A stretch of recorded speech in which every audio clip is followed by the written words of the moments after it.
ಎಲ್ಲರಿಗೂ ಸ್ವಾಗತ. 8th standard English unit test 4 20 marks question paper with key answer. ಇಲ್ಲಿ 20 ಅಂಕಗಳ 2 ಪ್ರಶ್ನೆ ಪತ್ರಿಕೆಗಳಿದೆ.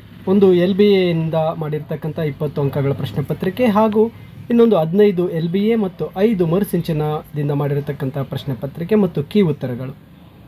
ಇಲ್ಲಿ ಯೂನಿಟ್ ಟೆಸ್ಟ್ 4ನಲ್ಲಿ 8ಲ್ಲಿ ಮೊದಲ ಒಂದು ಮೇನನ್ನು ನೋಡಿದಾಗ ಡೂ ಆಸ್ ಡೈರೆಕ್ಟೆಡ್ ಟೋಟಲ್ ಇಲ್ಲಿ 6 ಮಾರ್ಕ್ಸ್ಗೆ ನೀಡಲಾಗಿರುತ್ತೆ. ಫಸ್ಟ್ ಒನ್ ಬಂದು ಪಾರ್ಟ್ಸ್ ಆಫ್ ಸ್ಪೀಚನ್ನು ಕಂಡುಹಿಡಿತಕ್ಕಂಥದ್ದು. ದ ಬೇಬಿ ಕ್ರೈಡ್ ಲೌಡ್ಲಿ, ಇಲ್ಲಿ ಲೌಡ್ಲಿಗೆ parts of speech, adverb, choose the antonym word for poor, rich, ಮತ್ತು write the noun form of the following: invent, invention, attend, attendance. ನಂತರ identify the word that does not belong to the group, ಇಲ್ಲಿ 2 ಮಾರ್ಕ್ಸ್ಗೆ ನೀಡಲಾಗಿರುತ್ತೆ. ಮತ್ತು second ಮೈನಲ್ಲಿ ಬಂದಾಗ 2 marks questions. What was the punishment that Oliver got for asking for more. ನಂತರ what does the mother tell the child for a 5-year-old ಪೊಯಮಿಂದ. How can you say that Oliver's mother was poor woman.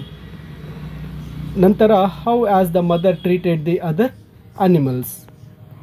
ಇನ್ನು third ಮೇನ್ಗೆ 3 marks question. How does the poem for a 5-year-old make you feel ಅಂತ 3 marks question ಇದೆ. ನಂತರ fourth ಮೇನ್ಗೆ ಒಂದು profile writing Ruskin ಬಾಂಡ್ರವ್ರದ್ದು. ಇದು 20 marks LBA question paper ಆದರೆ ಇಲ್ಲಿ 15 LBA same questions ಇದೆ. ನಂತರ 5 ಮಾರ್ಕ್ಸ್ಗೆ ಮರುಸಿಂಚನದಿಂದ ನೀಡಿರತಕ್ಕಂಥ ಪ್ರಶ್ನೆಗಳಿರುತ್ತೆ. ನೋಡಿ, ಇಲ್ಲಿ ಮರುಸಿಂಚನದಿಂದ ನೀಡಿರ್ತಕ್ಕಂತಹ ಒಂದು ಪ್ರಶ್ನೆಗಳನ್ನು ಇಲ್ಲಿ ಕಾಣಬಹುದು. ಕೆಳಗಡೆ ಇಲ್ಲಿ ಕಾಣ್ತಾ ಇದೆ ನೋಡಿ, ಮರುಸಿಂಚನದಿಂದ 5 ಮಾರ್ಕ್ಸ್ ಒಂದು ಮರುಸಿಂಚನ ಪ್ರಶ್ನೆಗಳನ್ನು ಸಹ ಇಲ್ಲಿ ನೀಡಲಾಗಿರುತ್ತೆ. ಇದಕ್ಕೆ ಕೀ ಉತ್ತರಗಳನ್ನು ಇಲ್ಲಿ ಸಂಪೂರ್ಣವಾಗಿ ನೀಡಿದ್ದು ಈ ಪ್ರಶ್ನೆ ಪತ್ರಿಕೆ. ಕೀ ಉತ್ತರ ಮತ್ತು ಪ್ರಶ್ನೆ ಪತ್ರಿಕೆಗಳು ಮಾಡೆಲ್ ಕ್ವಶನ್ ಪೇಪರ್ಸ್ ಆಗಿದೆ. ಇವುಗಳನ್ನು ಕಲಿಯಿರಿ.